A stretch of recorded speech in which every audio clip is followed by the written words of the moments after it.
आइए शुरू करते हैं। चंद्रधर शर्मा गुलेरी की सबसे प्रसिद्ध रचना, कहा जाता है हिंदी साहित्य के इतिहास में ये जो कहानी है मील के पत्थर के समान है। शीर्षक का नाम है उसने कहा था। नाम से ही क्लियर हो रहा है कि किसी व्यक्ति ने कोई बात कहा था और उसी के संदर्भ में कहानी शुरू होती है। उसने कहा था शीर्षक कहानी चरित्र प्रधान कहानी भी है, प्रेम के प्रति समर्पण की कहानी है और प्रेम के लिए त्याग की भी कहानी है। यह भाव प्रधान भी है क्योंकि भावना से जुड़ा हुआ है, चरित्र प्रधान कहानी भी है और अमर प्रेम का प्रतीक कथा भी है। प्रेम कहते किसे हैं, वास्तविक प्रेम की पहचान क्या होती है, कवि ने इस कहानी के माध्यम से हम सबके सामने रखने की कोशिश किया है। चंद्रधर शर्मा गुलेरी, जिनका जन्म 7 जुलाई 1883 ईस्वी को राजस्थान के जयपुर शहर में हुआ था और इनका निधन 12 सितंबर 1922 ईस्वी को हो गई थी। इनका मूल निवास स्थान हिमाचल प्रदेश की राजधानी शिमला है। हिमाचल प्रदेश के शिमला में इनका मूल निवास स्थान था, लेकिन रहते कहां थे इनके पिताजी? राजस्थान के जयपुर में, क्योंकि इनके पिता जयपुर दरबार के दरबारी पुरोहित हैं। इस कारण जयपुर में ही रहकर ये रहा करते थे। कहा जाता है कि इन्होंने प्रारंभिक शिक्षा संस्कृत भाषा में किया था। प्रारंभिक शिक्षा किस विषय में? संस्कृत में किया था। बाद में इलाहाबाद और कलकत्ता विश्वविद्यालय में इन्होंने शिक्षा प्राप्त किया और इलाहाबाद विश्वविद्यालय से ही इन्होंने बीए की डिग्री, सबसे लास्ट वाला बोल दिया हूं, बीए की डिग्री क्या किया था, प्राप्त किया था। पहले के राजा महाराजा का बेटा अगर कहीं शिक्षा पूरी करने जाते थे, उनके साथ एक गार्जियन जाता था ताकि उनकी क्या कर सके, देख रेख कर सके। तो ये जयपुर के नाबालिग राजा, जयपुर का एक छोटा सा रियासत था खेतरी, खेतरी के नाबालिग राजा के साथ का गार्जियन बनकर, अभिभावक बनकर मेयो कॉलेज में गए थे। इनकी योग्यता से प्रभावित होकर मेयो कॉलेज में इनको प्रभारी भी बनाया गया था, हॉस्टल का अधीक्षक भी बनाया गया था। कुछ दिन प्राचार्य के पद पर भी रहे थे, संस्कृत विभाग के अध्यक्ष के पद पर भी रहे थे। उसके बाद नंदीपीठ बनारस हिंदू विश्वविद्यालय के मैंने प्राच्य विभाग के अधीक्षक के रूप में भी काम किया था। इसके अलावा इन्होंने काशी नगरी प्रचारणी सभा एक पत्रिका थी, उस पत्रिका का भी क्या किया था, संपादन किया था। अनेक सारे कहानीकार हुए हैं, उन सभी कहानीकारों ने अनेक सारी कहानियां लिखी हैं, लेकिन चंद्रधर शर्मा गुलेरी मात्र 3 कहानी ही लिखे हैं और 3 कहानी लिखकर ही साहित्य के इतिहास में अपने आप को अमर बना दिया। और इनके द्वारा लिखा गया 3 कहानियां हैं। सुखमय जीवन, जिसका प्रकाशन 1911 ईस्वी में हुआ था, और दूसरा है बुद्धू का कांटा, जिसका प्रकाशन 1911 ईस्वी में हुआ था, और तीसरा है उसने कहा था, जिसके बारे में आज हम लोग चर्चा करेंगे, 1915 में हुआ था। यह कहानी उस समय लिखा जाता है जिस समय प्रथम विश्व युद्ध चल रहा होता है। आप सबको पता है कि प्रथम विश्व युद्ध 1914 में प्रारंभ होता है और 1918 में समाप्त होता है। तो प्रथम विश्व युद्ध के दौरान ही इस कहानी की रचना की गई थी। क्योंकि मैं तो पूरी कहानी नहीं कहता हूं, बस कहानी के निचोड़ को बता दे रहा हूं। इस कहानी के मुख्य पात्र की बात करें तो मुख्य पात्र है लहना सिंह। कहानी के जो नायक है कौन है? लहना सिंह, जो सेना के जमादार के पद पर, 77वीं राइफल्स में जमादार के पद पर है। नायिका एक लड़की है, नाम नहीं दिया है, दोनों सिख धर्म को मानने वाले हैं। अन्य पात्र में हजारा सिंह, उनका बेटा बोधा सिंह, लहना सिंह का बेटा भतीजा कीरत सिंह, उसके अलावा बजीरा सिंह, पर्यटन का विदूषक, अन्य भी पात्र हैं, लेकिन मुख्य पात्र मैंने कहा लहना सिंह, और जो अभिनेत्री के पद पर है वह कौन है? नायिका, एक लड़की। कवि कहानी की शुरुआत करते हैं, पंजाब राज्य का एक छोटा सा शहर है, जिला है अमृतसर, वहां से कहानी की शुरुआत होती है। कवि कहते हैं कि पंजाब छोटा सा शहर है अमृतसर पंजाब का, जहां बड़ी भीड़ भाड़ वाला इलाका है, तंग गलियां हैं, और रिक्शा वाले, ठेला वाले, खास करके वहां टांगा चलता है, और टांगा वाले बड़ी अलग अलग तरीका से लोगों को साइड करवाते हैं। जैसे कवि ने लिखा, बचो खाला जी, ओ जीने जोगी हट जा, ओ पुतो प्यारिये, मतलब हे पुत्रों के प्यारी माता, हे लंबी जीने वाली, साइड हो जाओ, नहीं तो मैं टांगा के नीचे आ जाओगे। उसी अमृतसर शहर में एक 8 वर्ष की लड़की जो सिख धर्म को मानते अपने मामा के यहाँ गई रहती है घूमने, और उसी राज्य में एक 12 वर्ष का लड़का जो आगे चलकर लहना सिंह के नाम से जाना जा रहा है, वह भी अपने मामा के यहाँ ही गया था। लहना सिंह के मामा का घर कहाँ था? मामा कहाँ रहते थे? मगरे में, और लड़की अंतर सिंह की बैठक में वहां रहते थे। लेकिन रियल में लहना सिंह माझे गांव का निवासी था। रियल में लहना सिंह कहाँ के निवासी थे? माझे गांव के निवासी थे, लेकिन अमृतसर में उनके मामा का घर कहाँ था? मगरे, और लड़की के मामा का अंतर सिंह की बैठक थी। कहा जाता है कि दोनों अपने मामा के घर गए थे, और इसी में सब दुकान से सामान लेने की कहानी आती है। लड़की भी किराना दुकान से कुछ सामान लेने के लिए निकलती है, और लड़का भी अपने मामा के लिए जो हेयर डाई कर रहे थे उसका सामान लेने के लिए निकलता है। बच्चा छोटा होता है, लड़की किचन के सामान के लिए आती है, लड़का अपना मामा के सामान के लिए आते हैं। कहता है कि वहां जो सड़क पर टांगा चलता है, अजब अजब तरीके से क्या करता है, बोलता है। लेकिन इस बोलने के क्रम में लड़की बात को समझ नहीं पाती है, और एक तांगा उसके बगल से ऐसे गुजरता है कि हल्का सा लड़की के शरीर में क्या होता है, स्पर्श करता है, और वह लड़की क्या होती है, नाला में गिरने वाली होती है। वह 12 वर्षीय लहना सिंह उसको क्या करता है, रोक लेता है, खुद नाला में गिरकर चोट खा जाता है, कि लड़की को चोट नहीं आने देता है। दोनों दुकान पर आते हैं, दुकान में बड़ी भीड़ होता है। नियम है भाई, जो पहले आया है सामान उसको पहले मिलेगा, जो बाद में आया है सामान उसको बाद में मिलेगा।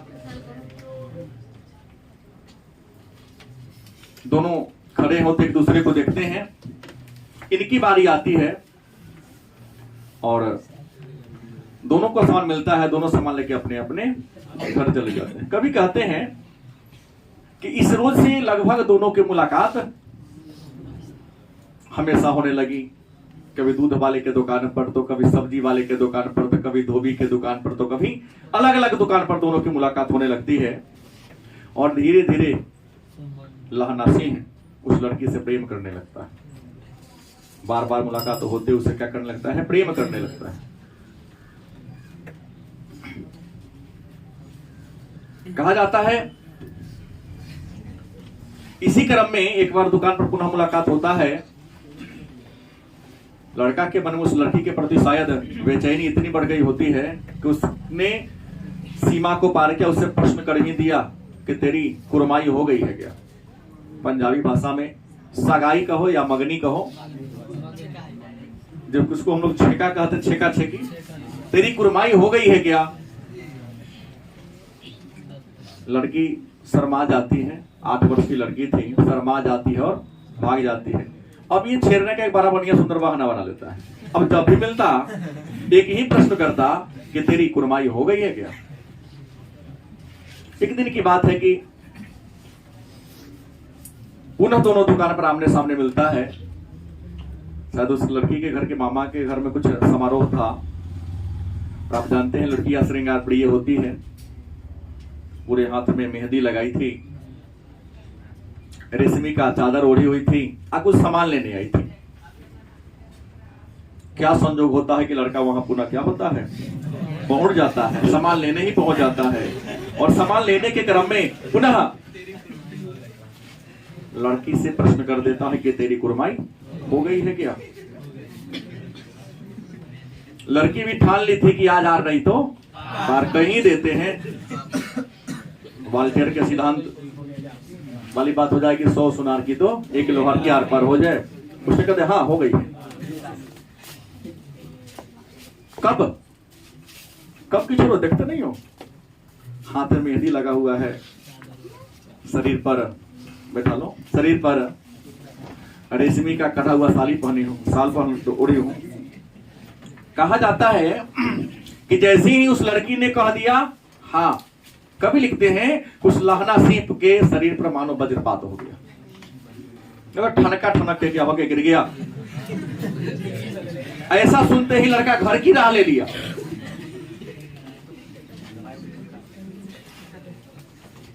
रास्ता में एक लड़का आ रहा था, उसको मोड़ी में धकेल देता है, क्रोध जो कि प्रेम कर बैठा था। वो एक छबड़ी वाले दिन भर कमा के लौट रहा था, उसको धक्का दिया, उसको सारा सामान गिरा देता है। कि कुत्ता को इतना जोर से पत्थर मारा कि कुत्ता कुएं कुएं करते करते क्या हो गया, भाग गया। एक गोभी वाला का ठेला को दूध में काट कर धकेल देता है। वैष्णवी नाव की लड़की स्नान करके आ रही थी, साके धक्का लग जाएगा, सीधे टकरा जाता है उससे। कहता है कि कभी लिखते हैं कि टकराने के बाद वैष्णवी ने कहा तो अंधा है क्या जी। मतलब ऐसा प्रेम किया कि उसे कुछ दिखाई नहीं दिया। जैसे मैंने फिल्म देखा है लैला मजनू,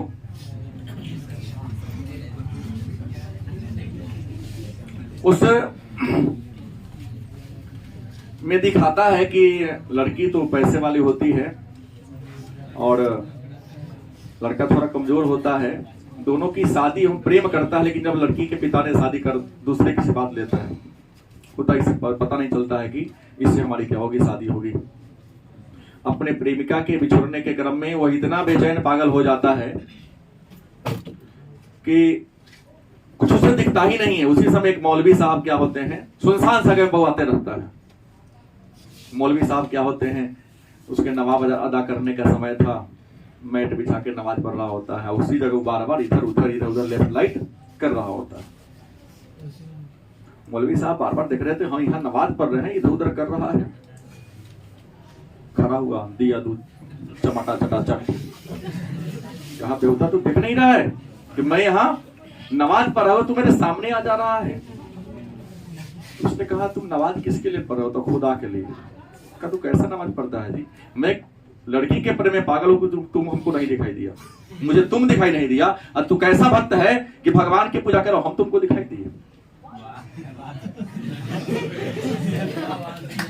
ताली नहीं बजने की बात है। मतलब अगर आप किसी से प्रेम करते हो तो केवल वही दिखे।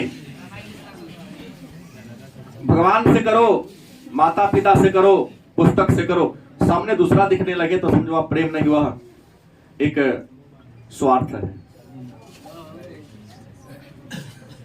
धकेलता हुआ भागा। लड़की ने कही तू अंधा हो गया क्या? कहानी का ये सुखमय पाठ है। आपको पता है कि हमारा भारत अंग्रेजों का गुलाम था और प्रथम विश्व युद्ध मित्र राष्ट्र और धोड़ी राष्ट्र के बीच हुआ था। मित्र राष्ट्रों में प्रमुख अमेरिका, ब्रिटेन, फ्रांस और रूस था, और धोड़ी राष्ट्र में तो कई देश थे, लेकिन मेन था जर्मनी। क्योंकि भारत इंग्लैंड का गुलाम था और गांधी के आह्वान पर सभी भारतीयों ने, नौजवान भारतीयों ने युद्ध में शामिल होकर अंग्रेजों का मदद किया था। जापान का भी सैनिक नहीं तो अभी हमको जर्मनी से लेके चलना। हम तो कहा कि सब, लेकिन मेन कौन था? जर्मनी। यस या नो? मेन जर्मनी था। तो इंग्लैंड के तरफ से जर्मनी के विरुद्ध भारत की सेना लड़ रही थी प्रथम विश्व युद्ध में। हिमाचल प्रदेश पहाड़ी इलाका में, वहां मोर्चा पर कुछ सैनिक होते हैं जो एक खंदक में क्या होते हैं, रहते हैं। क्योंकि जर्मनी वाले जो होते हैं बड़ा बड़ा गोला बम लेके वहां पहुंच गया रहता है।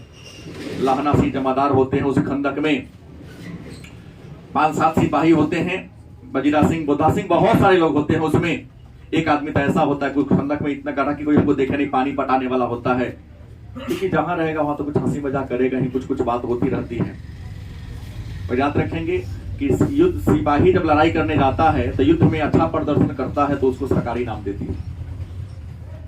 याद रखेंगे, युद्ध में लड़ते लड़ते शहीद होगा तो सरकार अच्छा इनाम देती है, लेकिन बीमारी से मरता है तो सरकार उसको कुछ नहीं देती। इसलिए कहा ऐसा होता है कि सब अच्छा प्रदर्शन करे। लाहना सिंह अच्छा प्रदर्शन किया था, इसलिए लाहना सिंह को 6 एकड़ के आसपास सरकार ने पहले ही जमीन दे दिया था। कहा दिया था? लायलपुर में दिया था, जमीन दिया था।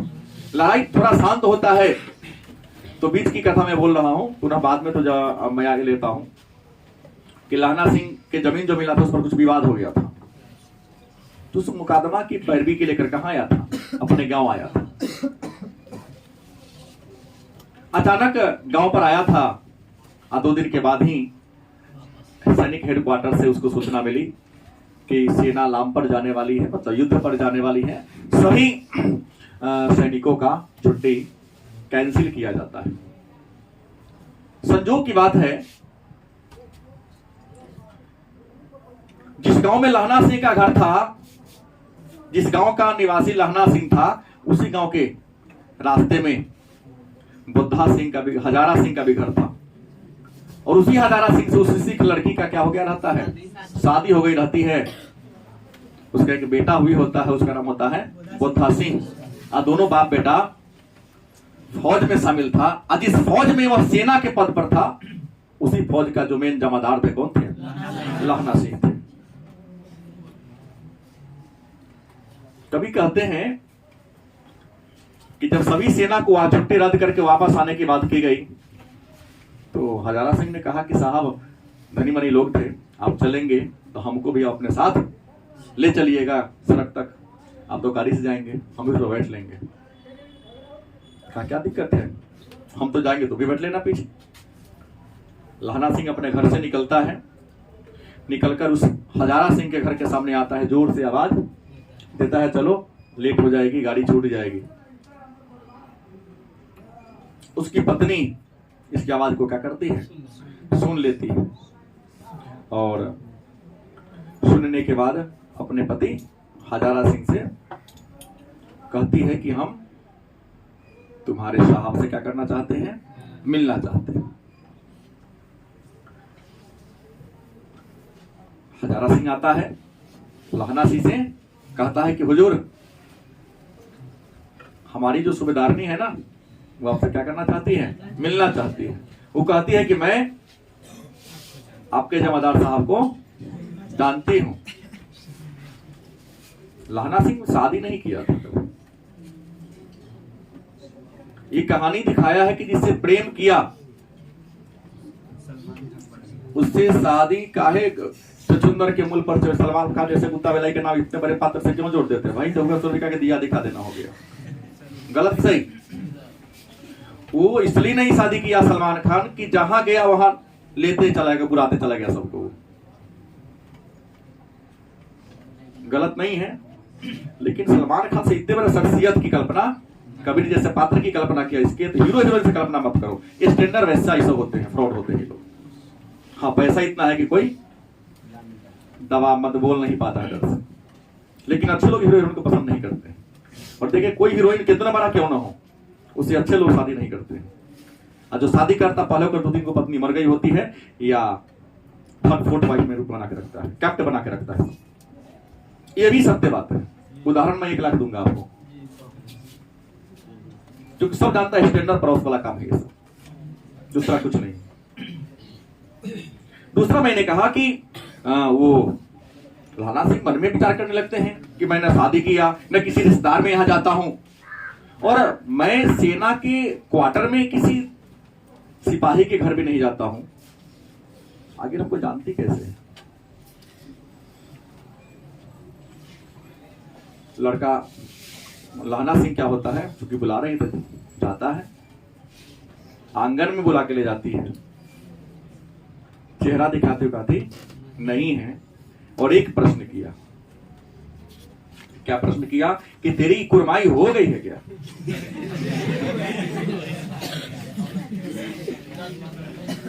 लहना सिंह समझ जाता है कि दूसरी कोई नहीं है, वही है जिससे बचपन में मैंने क्या किया था, प्रेम किया था। लहना सिंह धीमी स्वर में कहता कि नहीं।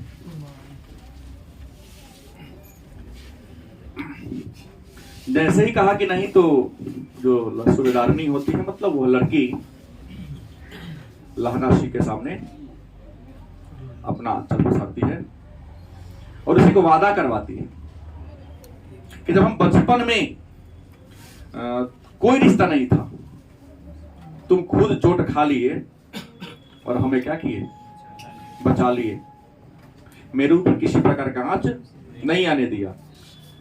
तुमसे हमारी क्या है, विनती है कि हमें तो बेटा 3-4 हुआ, लेकिन बच्चा क्या है, एक। हमारे जीवन का आधार हमारा पुत्र बोधा सिंह और पति कौन है, हजारा सिंह है। तुम इसके प्राण को क्या करोगे, बचाओगे।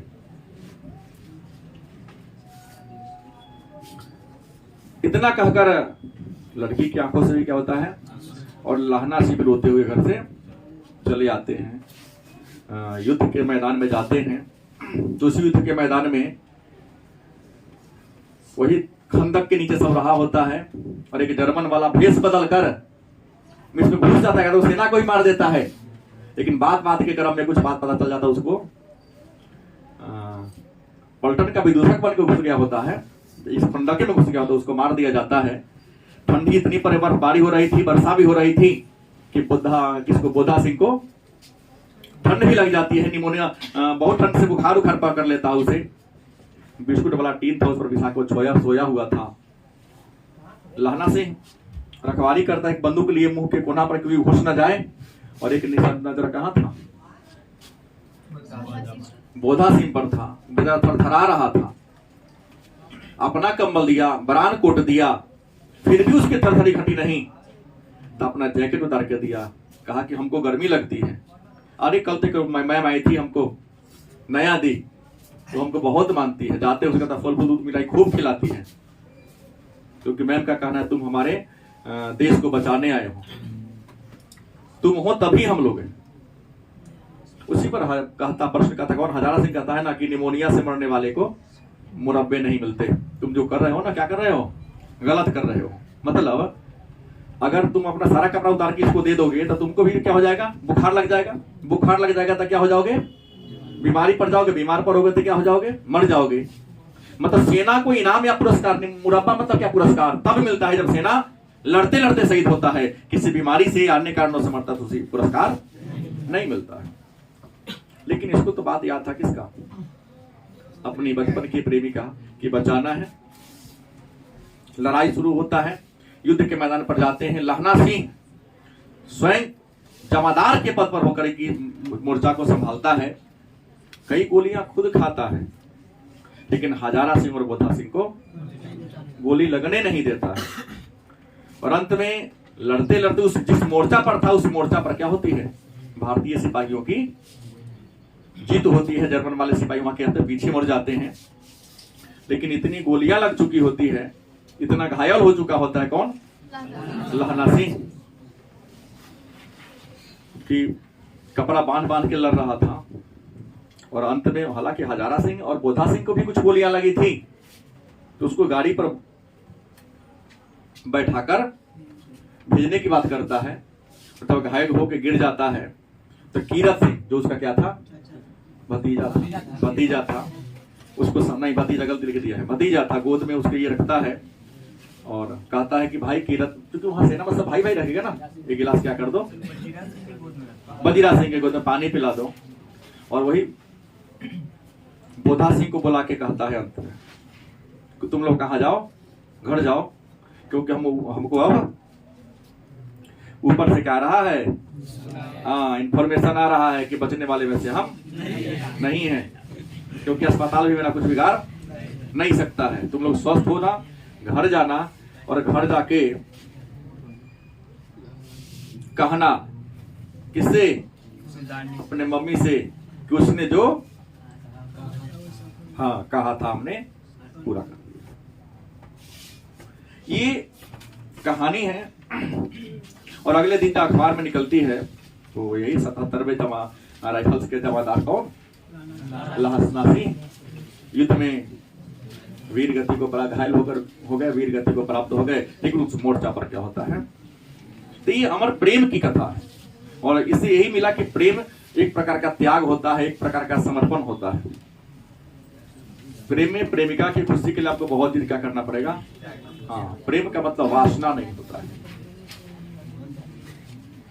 तो ये एक जीवंत कहानी है, इसलिए इसको कहा गया कहानी का क्या है? मील का पत्थर है। बाकी पूरा लाइन बाय लाइन पढ़ेंगे तो निचोड़ आपको यही मिलेगा, इससे अधिक कुछ मिलने वाला नहीं।